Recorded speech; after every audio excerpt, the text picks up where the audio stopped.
septembre dernier, souvenez-vous, de violentes manifestations anti-étrangers avaient lieu à Limassol, dans le sud de Chypre. Des réactions, d'après les protestataires, justifiées par l'arrivée de milliers de demandeurs d'asile sur son sol ces 2 dernières années.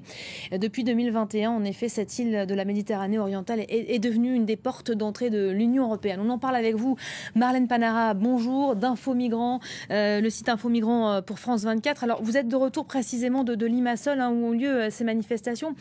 Commencez peut-être par nous raconter ce qui s'est passé là-bas exactement. Oui, on s'est rendu à l'endroit exact de ces manifestations qui se trouve sur une grande avenue en bord de mer.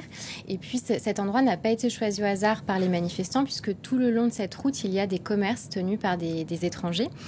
Donc ce soir-là, le 2 septembre, 200 personnes environ, quasiment toutes cagoulées, ont défilé sur l'avenue avec des banderoles où il était écrit « Refugees not welcome » et ils ont crié des slogans xénophobes.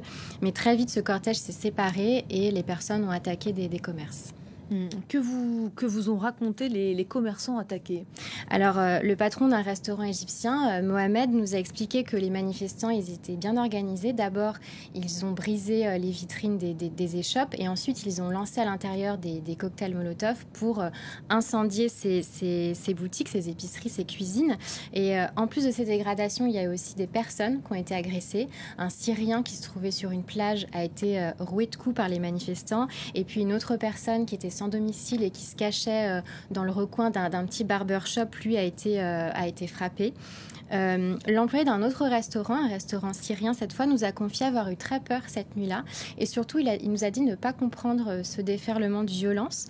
Il faut savoir que ces commerçants qui sont sur cette avenue sont des Syriens, des Indiens, des Bangladais, il y a des Vietnamiens. Ils sont là depuis des années à Chypre et jusqu'ici, ils n'avaient jamais eu de problème. Et là, ils disent se faire le plus discret possible depuis les manifestations.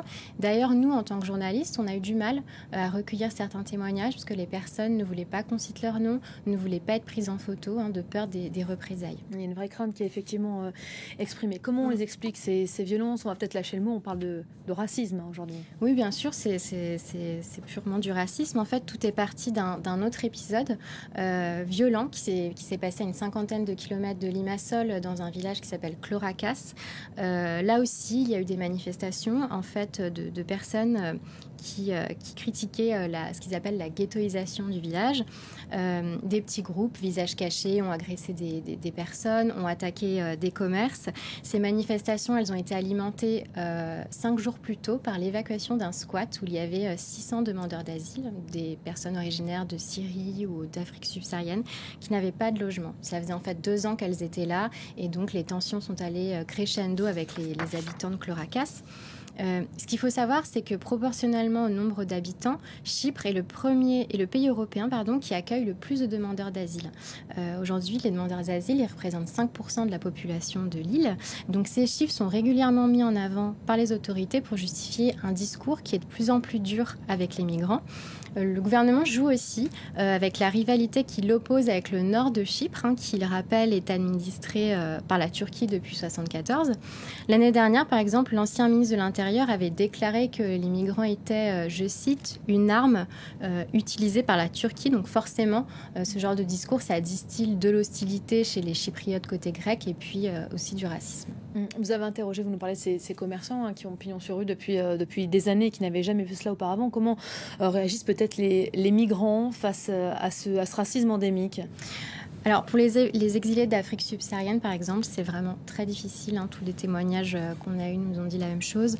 Leur couleur de peau, c'est un vrai handicap pour trouver du travail, pour trouver un logement. Il faut s'armer de patience pour tout. Par exemple, Achille, un demandeur d'asile camerounais, nous a dit que sur les annonces immobilières, c'était très souvent spécifié « No refugees » et que si vous appelez la personne pour poser des questions pour louer un appartement, la première chose qu'il vous demande, c'est d'où vous venez. Si vous répondez « Je viens du Cameroun » ou du Nigeria, la personne raccroche immédiatement. Les Africains subsahariens sont aussi victimes d'agressions en pleine rue. C'est le cas par exemple de nombreux livreurs à vélo qui livrent de la nourriture. Larry, un autre Camerounais que nous avons rencontré, nous a dit avoir déjà reçu des coups en plein visage alors qu'il faisait son travail. Il a aussi été poussé à plusieurs reprises de son vélo quand il attendait au feu rouge, par exemple. Alors un autre livreur, Valentin du Nigeria, lui nous a dit ne pas avoir encore été agressé. Par contre, à chaque fois qu'il enfourche son vélo, il a peur, il a du stress. Donc maintenant, ce qu'il fait, c'est ce qu'il nous a dit, il dépose les livraisons devant les maisons pour ne croiser personne. Merci beaucoup Marlène Panara. Merci pour cette chronique. C'est la fin de ce Paris Direct.